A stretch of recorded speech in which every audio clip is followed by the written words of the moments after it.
Why do so many people from Michigan stay in Michigan? I actually just came across a question on Quora that asked that exact question. And because I've never lived anywhere else other than Michigan, I feel qualified enough to answer it in a video.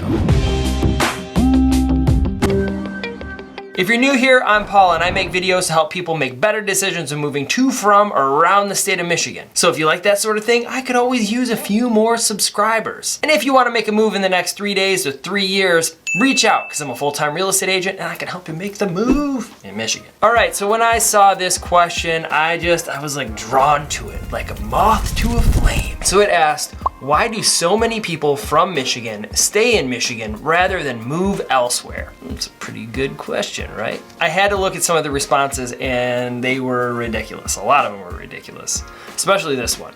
One lady said, Michigan has a weird social scene. Basically, no one interacts with anyone they haven't grown up with.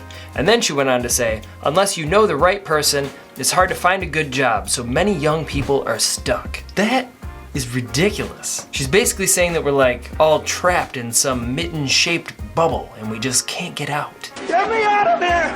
Help! That couldn't be further from the truth, so I made my own list. So why do we stay in Michigan? Number one, it's beautiful. We basically live in a Bob Ross painting, minus the mountains. Lots of hills, lots of trees, lots of water, not a lot of mountains. Parks, lakes, recreational centers and facilities, tons of opportunity for tons of outdoor activities. Camping, fishing, hiking, swimming, you name it. If it's outside, you can do it here. Skiing too. I know we don't have mountains, but you can go skiing here in Michigan. I personally can't imagine life without all that stuff. And according to a new book, Michigan may become the best place to live on the planet by 2050 because of climate change. So if you're watching this in 2051, let me know. Drop a comment.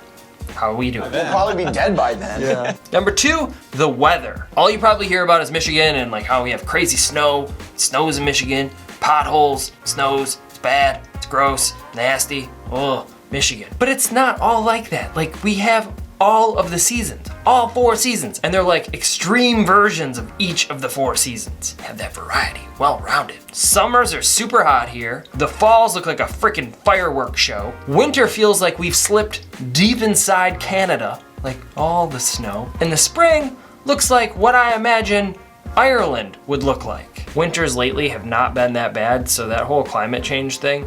Check out this sunshine, man. Global warming, right?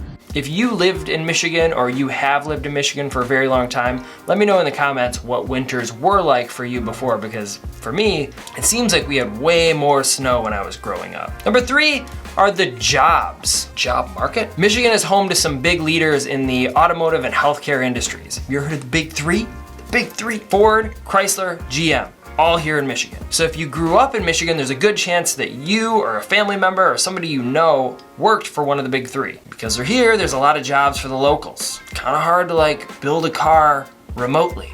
Like you've got to be here to do those jobs. That's just sort of how it works. You can build a website virtually, but you can't build a car virtually, not yet. I've been helping a lot of people move here from states like California because their jobs are in tech and they can do those virtually, sort of from wherever. Number 4 is the schools. Michigan is home to some of the best universities in the country. We've got the University of Michigan, Michigan State, Wayne State University. Oh, they're all so good. They're all good. The state also has a super well-funded public education system, so K through 12, we've got you covered. So we have amazing schools, K through 12. You know, some states have cities where they don't even belong to a public school system. I was surprised to find out about that like recently. I saw somebody post a video about some of these like resort vacation towns where there's just no schools. So if you want to buy a house in one of these areas, like there's no schools at all. There are schools everywhere here. Some of them are not great, some of them are pretty good, but yeah, everybody has a school. I actually made a video all about the top 10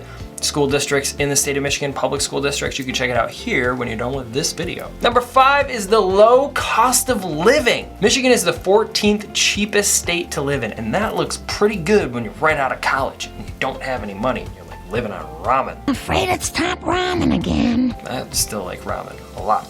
Mix it with stuff like put an egg in it. It's like fancy ramen. It looks real good if you've only moved from your parents' house to a dorm, then maybe back to your parents' house, then maybe to an apartment. Like, I need my own place, my own space. Yeah, Michigan. That's where you're gonna stay. So overall, the cost of living in Michigan is 10% lower than the national average, and that's everything from burritos to bars, so it's just 10% cheaper. And housing is 23% cheaper than the national average. That's a lot cheaper. Your money goes further in Michigan. What the was that? What you just did? It's a little jingle I wrote for the state. Send you a bill. The housing part really depends on where you live in Michigan. I think that's true for every state. Like, yeah, there's going to be cheap places to live in Michigan and in Metro Detroit, and there's gonna be really expensive places to live. You got all the seasons, and it's cheap. Sign me up. You're already signed up, Paul. I know, because I don't wanna like go to California and pay a ridiculous price for a burrito. Now on the flip side of that, like I said, Michigan does have some extremely expensive places to live that rival even states like California. I actually made a video all about the most expensive places to live in Michigan, and you can check it out here, and I'll see you there.